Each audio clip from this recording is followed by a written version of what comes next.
Insecure, Season 3, Episode 7, Obsessed Alike. Now, instead of doing a recap, I think it's better to do a character sketch or character sketches in this one. There's something about adding Lawrence that kind of helped define the characters because he is the background that they play against.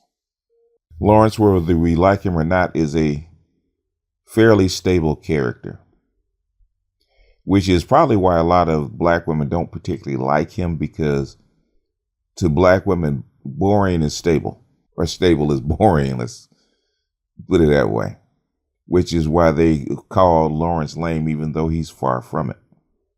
So we're going to take the main three characters, Lawrence, Molly, and then Issa last. Now, when we last saw our hero, Lawrence, he was recuperating from living the savage life for a year. He was pumping and dumping black chicks like it was no tomorrow. And he caught a bug, he caught a disease, chlamydia, from which he had to apologize to God knows how many women for. And he's realizing that his life is kind of out of control. And even though he been living the savage life, which is great according to his boy Chad, Lawrence doesn't feel it quite suits him. Even Chad in his apartment was saying that Lawrence is living a great life when Lawrence mentions that he wants to go to church, or he feels that he has to go to church. Lawrence likes to be stable. Lawrence likes to be in control. His idea of a life or a kind of life is monogamous. I don't think Lawrence is the kind of guy that really likes to go from chick to chick to chick. And he's looking for a replacement because he was in a stable relationship with Issa. Even though Issa was probably not the best woman for him, she was there, she was stable. I would say even most likely available. So I think Lawrence is actually going to church looking for that. So we see him in the church with Chad, and he's listening to the preacher, and you can tell he feels out of sorts, like this may not be the spot for him. And surprisingly enough, Chad, who didn't want to go, or actually did go because he's actually looking to scam women, actually feels what the preacher is saying when the preacher is saying that you're out of balance, you're out of sort, and what you need is to get your soul back. And Lawrence doesn't feel that, but Chad does, which is hilarious. Where Chad actually runs up onto stage and gets the blessing from the pastor and feels cleansed. But Lawrence is looking for more of a psychological rebirth, a logical rebirth, rather than an emotional one.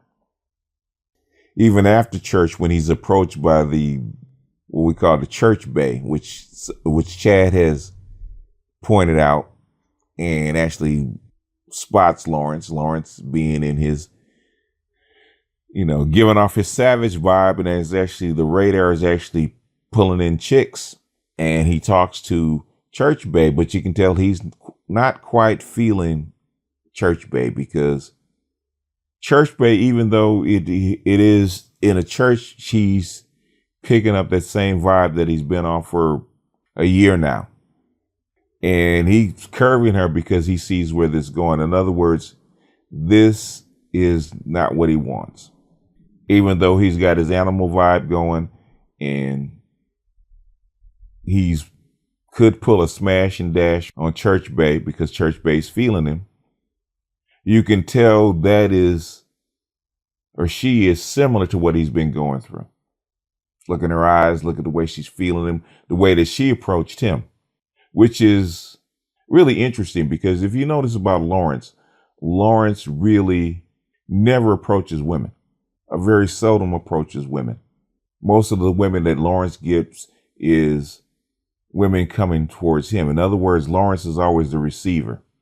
He's never the aggressor. He's never the approacher, which is, I don't know, in a sense, I think I said this last season. Lawrence almost has the way he's written, it almost has a feminine vibe, a receptive vibe that women pick up on. So Lawrence always attracts aggressive women, which is an interesting thing if you actually look at it. A lot of men want that. A lot of men would actually love to have that, I think, is that where they don't really have to try to get women. Lawrence has never tried to get women throughout the whole 3 seasons. Lawrence, if you look at all the women, Tasha, Issa, probably Tasha, in season 2, the white women, Parna, those are all women that came after him. Even when he's going through his montage of his savage life, all the women gave him choosing signals.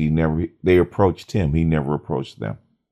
And I think he wants to slow that down because the women are choosing him heavy because he is in the position now. He's got his life on track. He's got his life together. And I think Lawrence is looking for stability. I don't think he knows quite how to take control of his own life, at least in a sense of relationship. Work is fine. Life, for the most part, is fine. But his relationships are not quite that. And I think when you are a center of attention, you are what it is that women want, which is female food or female fetish food, that you do get into that receptive mode where you let women pick you instead of you picking them. And I have a feeling that's what Lawrence is trying to get out of. Even at the very end where Issa is actually waiting for him after he gets comes out of his office building and takes him to coffee. You can tell Issa is being the aggressor and Lawrence is playing the passive role, which has been the theme about Lawrence throughout. Well, I think that's probably why a lot of women are kind of almost turned off by Lawrence, because he does give off passive energy, which is not bad. It's just different. But a lot of black women, that's a turnoff for a lot of black women, at least on the surface. Let's go to Molly next. This is a very interesting episode for Molly, because Molly is dating, or not dating, but Molly has agreed to go on a date with a Asian man. So which is interesting that you have an Asian man named Andrew, which is, I thought. So basically she goes from Dro to Drew, which I think is an inside joke. You go from a mixed dude named Andro, Alejandro or Dro, to an Asian man named Drew or Andrew. So she's out on a date with Andrew, and he's calling her Molly Squared, which is the persona that she had when she was high at Coachella. And he asked why was Molly curving him or trying to avoid him. Molly actually tells the truth. She sighs and tells the truth that she was high, Coachella, she was doing too much, and he didn't need to see that. And I think Andrew, to paraphrase Andrew was saying that basically he liked it because there are no lies. Basically, he knows who she is. Under the influence, Molly drops a mask. You notice when Molly gets drunk or Molly gets high, Molly's mask drops. And that lawyer mask or that fire mask that she puts on, it drops. And the vulnerable little girl, I always say, if you really want to know a woman, look for the little girl inside her, because that's who she truly is. The vulnerable little daddy's girl actually comes out.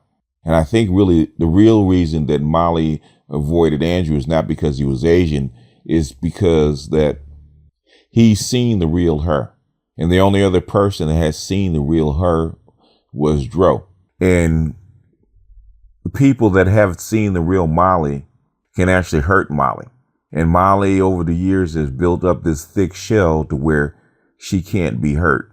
The Molly persona can't be penetrated.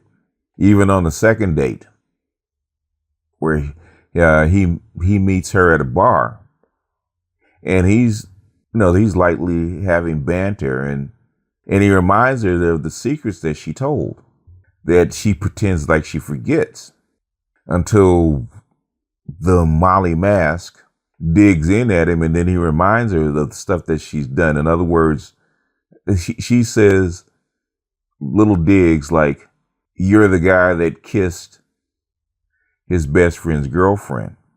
Like, you told some secrets." And then he reminds her of the secret that she told, like, "You're dating a married man." And then the Molly mask drops and realizes that she has told her deepest, darkest secret. And she's trying to patch up the mask by saying that you really don't know what you're talking about because you don't know me. You can't judge the situation, which is a lie.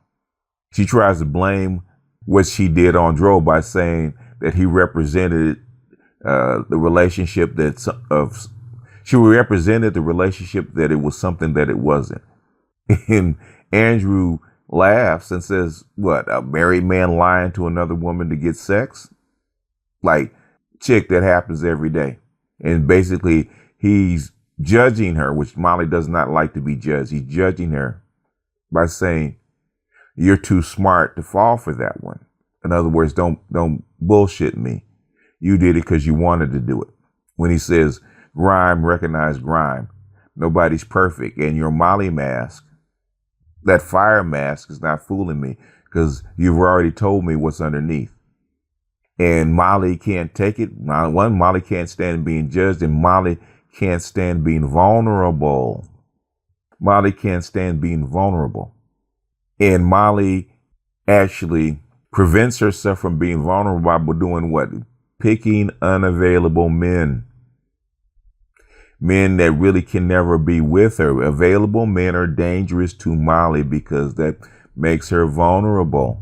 So she'll pick a guy that's beneath her, that she does believe that's beneath her, because that's a reason to get rid of them. She'll pick a guy that doesn't want to be emotionally attached because that guy will get rid of her. Or ultimately, she'll pick a guy that she can never have, which is a married man, which is Dro. She wants companionship. She wants a relationship, but she does not want to be vulnerable. She doesn't want to be vulnerable like her mother. A lot of these women have mommy issues, not daddy issues.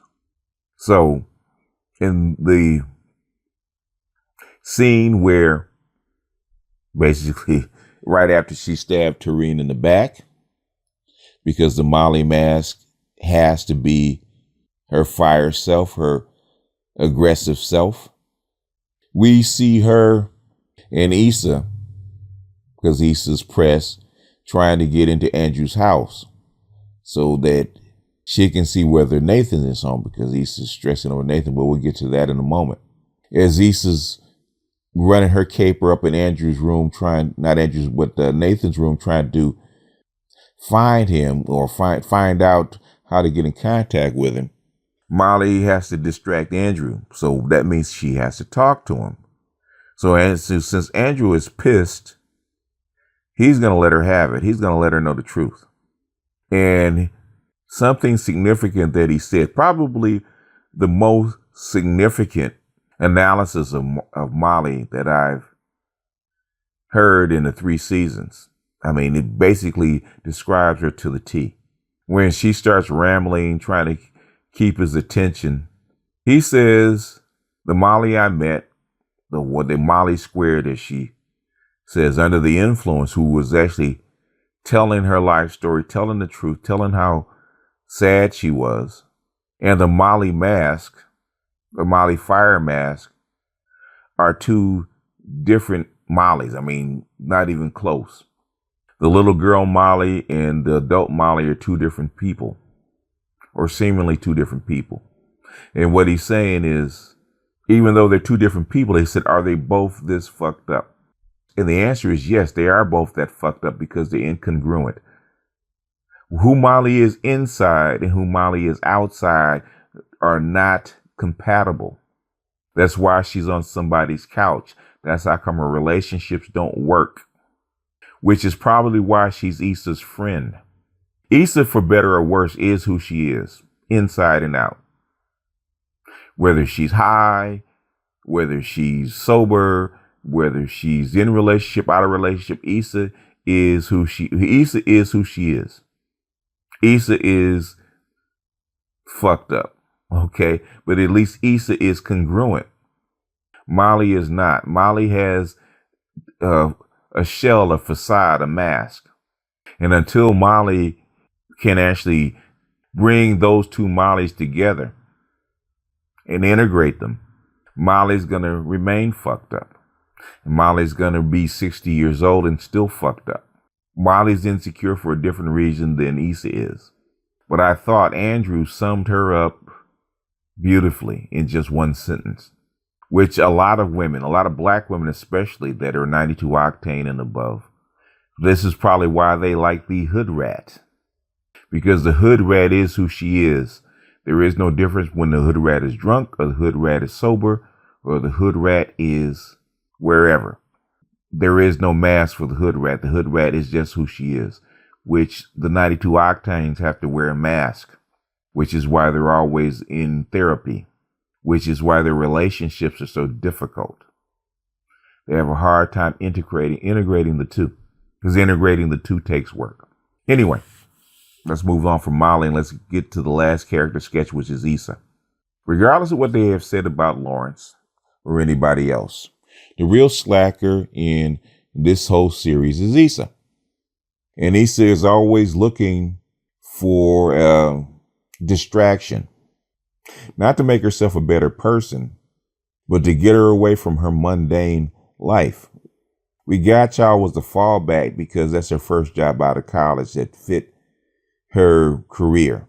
And basically she stayed in the same spot at We Got Y'all because it was comfortable. Like, which is nothing wrong with that. If you're comfortable and that's where you want to be and you're happy, it's all good. But Issa knows she's not happy. Issa knows that the way she was trained in her education, that she should be in a better position or on a higher level, and she's not.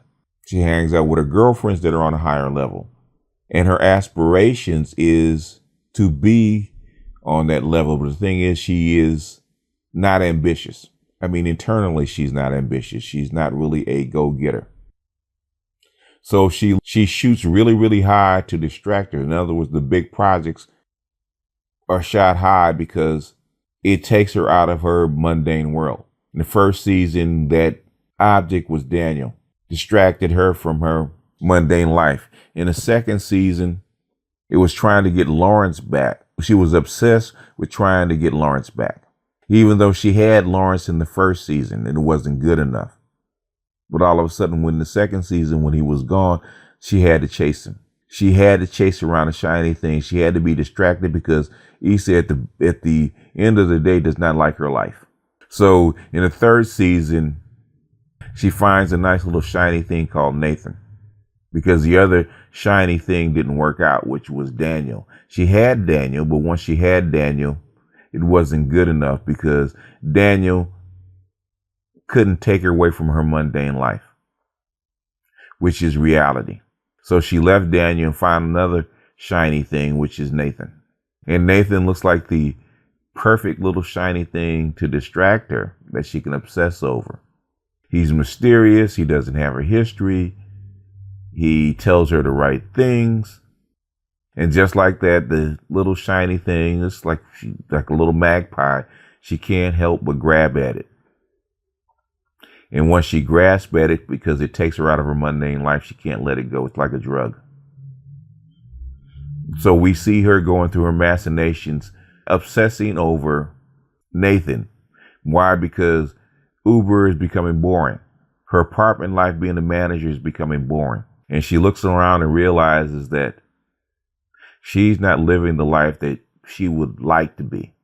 And Nathan gives her that out, gives her that distraction to where she can focus on an issue rather than focusing on getting her life together. Issa Rae actually said that in one of the reviews. Like, we see her obsessing and stalking and going through his social media and trying to figure out how she can piece together this man's life, or piece together where he's gone and why he actually ghosted her, why he actually disappeared on her. The point where she finally gets Molly, her Ethel to her Lucy, to go on a caper, to get into Nathan's private space so that she can snoop. So she gets in and she snoops around. She looks through the trash. She even tries to hack the man's computer to find out what his passwords are. That is until Molly catches her and brings her back down to earth and sits her in the car and tells her about herself, about how she's gone too far.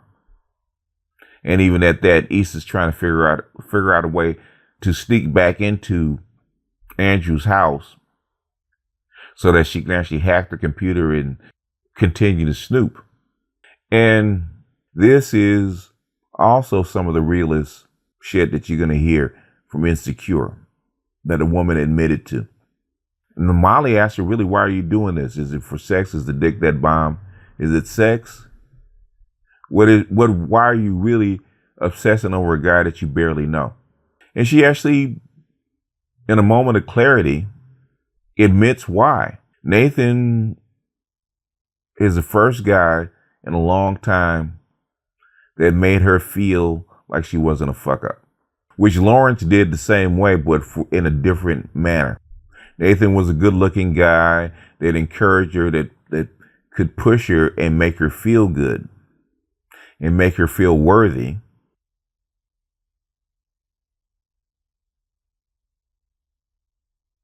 Because he could pull her up and push her forward. And whether it was true or not, tell her that she was good, that she could do anything. Lawrence in the first season made her feel like she wasn't a fuck up because she could look at Lawrence and say that I'm better than you, which is actually odd how she gets validation through positivity and through negativity. How you can get different kinds of validation from a black man. One is by putting one black man down, and then the other is by another black man putting you on a pedestal, which is oddly metaphorical for the black community and the relationship between black men and black women, now that I think about it. Then probably that's why Insecure is probably a metaphor for the black male and female relationships. And Issa is the actual center point for that.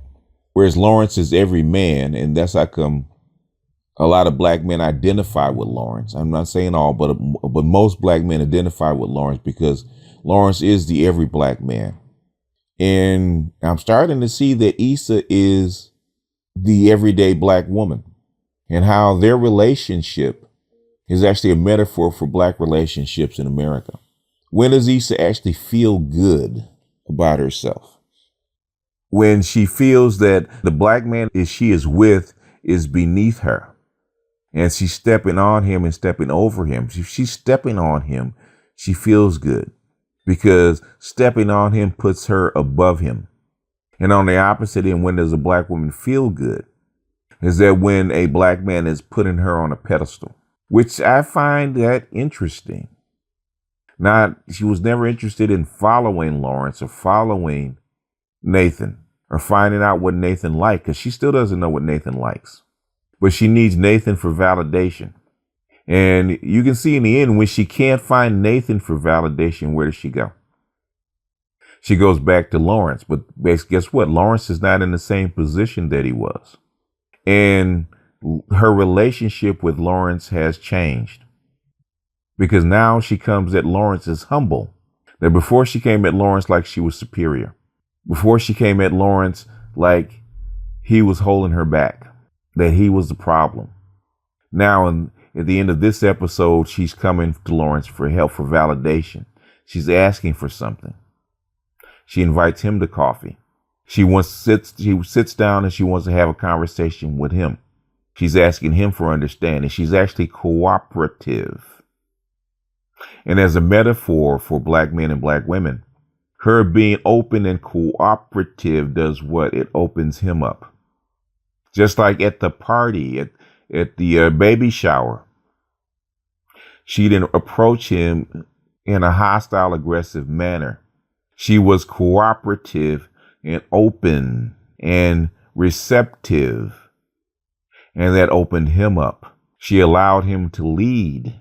She allowed him to take his role, because Lawrence is not the kind of guy that's going to take a woman by the scruff of her neck and make her follow. One, because that's not his personality, and two, is because he doesn't have to. One thing you've noticed about Lawrence in the 3 seasons is Lawrence doesn't have to. He doesn't have to be that way.